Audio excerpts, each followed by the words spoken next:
Despite the growing popularity of fad diets, there's limited evidence that these approaches are beneficial for long-term weight loss. In this video, I'm going to be breaking down the truth about weight loss to ensure that you have the easiest path to success. Red pill number 1. Weight loss is caused by a calorie deficit, not by a specific type of diet, hormones, or macros.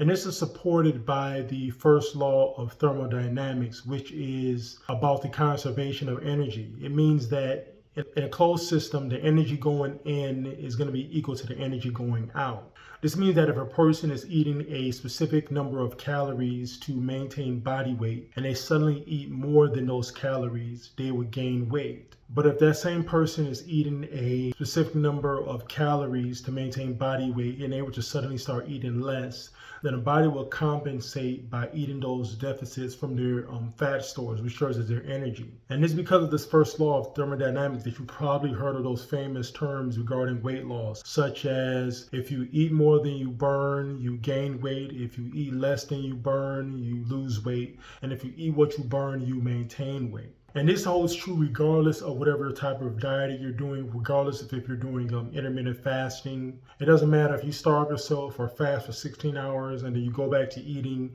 8 hours a day, and in those 8 hours you're eating over your calories. You're still going to gain weight, over the calories for maintenance, okay? And this applies if you're eating a certain type of macro, if you're doing Atkins diet, if you're doing keto diet, and you're only eating 50 grams of carbs a day, and then from proteins and fats, you're suddenly eating calories that are above the calories needed for maintenance. You're going to gain weight regardless. And this also applies regardless of whether health condition you have. I've heard people say that it doesn't matter if it's different if you're insulin resistant, it's different if you're type 1 or type 2 diabetes, it's different if you have PCOS, it's different if you have hyperthyroidism or hypothyroidism. The truth is that it doesn't really matter. It's all the same regardless of whatever approach you're coming from, okay? So moving on to red pill number 2. If your goal is weight loss, then there's no such things as foods that are unhealthy, bad, or junk food, okay?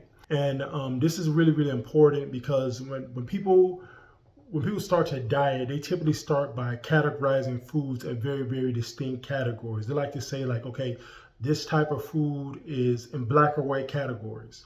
So like this type of food is off limits, this type of food is on limits. This type of food will make me lose weight, this type of food will make me gain weight or make me fat.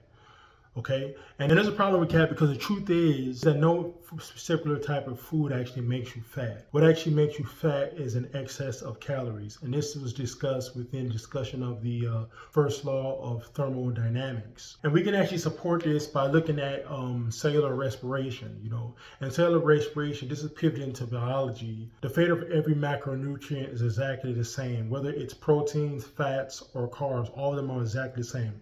All three of them are going to end up as acetyl coenzyme A, and then from then on they're going to enter into the Krebs cycle. Then from then the Krebs cycle, they're going to enter into electron transport chain, and then from then on they're going to be turned into ATP, which is used to generate energy to provide the functions of everyday living, breathing, respiration, digestion, all that kind of stuff.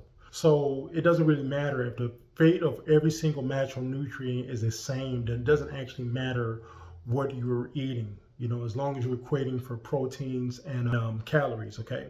Another point of part that's really important is that when you start to categorize foods in these types of categories like black or white, like this food is bad and this food is good, there's no kind of consensus as to what is good and bad because people are always going to have differences of opinion. In science, there's no objective standard for that. That if you ask anybody any basic nutrition question, they're going to all tell you that sugar is bad for you, that it'll make you fat. White bread is bad for you, that it'll make you fat.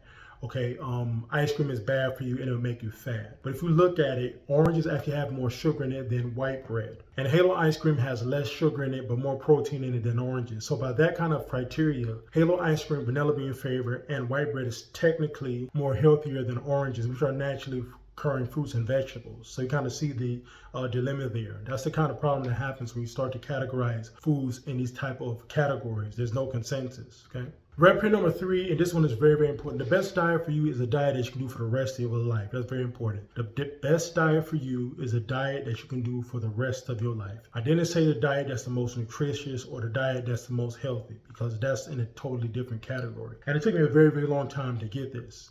Because a diet that is average with a moderate amount of junk food, carbs, pasta, white rice, that is sustainable, will last you way, way longer, and you lose way more weight than a diet that is super ambitious, super clean, and super restrictive, has all the omega fats, has all this nonsense that people are telling you that's important for you to lose weight. That second diet just won't last, okay? An important thing is that when it comes to dieting and weight loss, there's no such thing as a blueprint diet, not like a one size fits all. It's not like that. If you go to any personal training book or even if you go on to MyFitnessPal, they'll have like a standard 3 meals a day with one snack. But the problem is that when you approach your dieting, it has to be tailored to your specific self. That's the very, very important thing.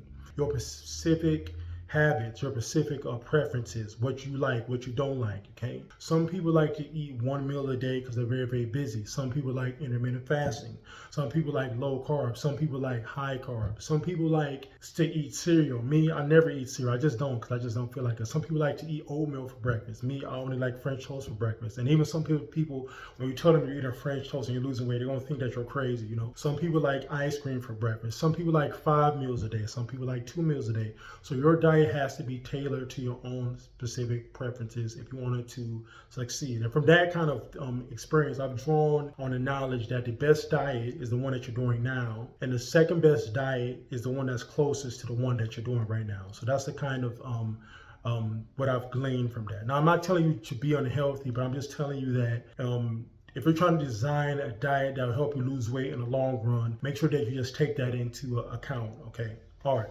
Thank you guys very, very much for stopping by. If you would like more help and additional resources for losing weight, I've written an ebook called Simplified Weight Loss, a step-by-step guide to effective weight loss and fat loss. And they can go over everything that you need to lose weight effectively, from designing your own personalized plan, dealing with common problems that people have with weight loss, such as plateauing, troubleshooting, so on and so forth. So you should definitely check it out. The link is in the description. If you want some more additional resources, just reach out to me. My link is also in the description. So take care and have a great rest of the day. Bye.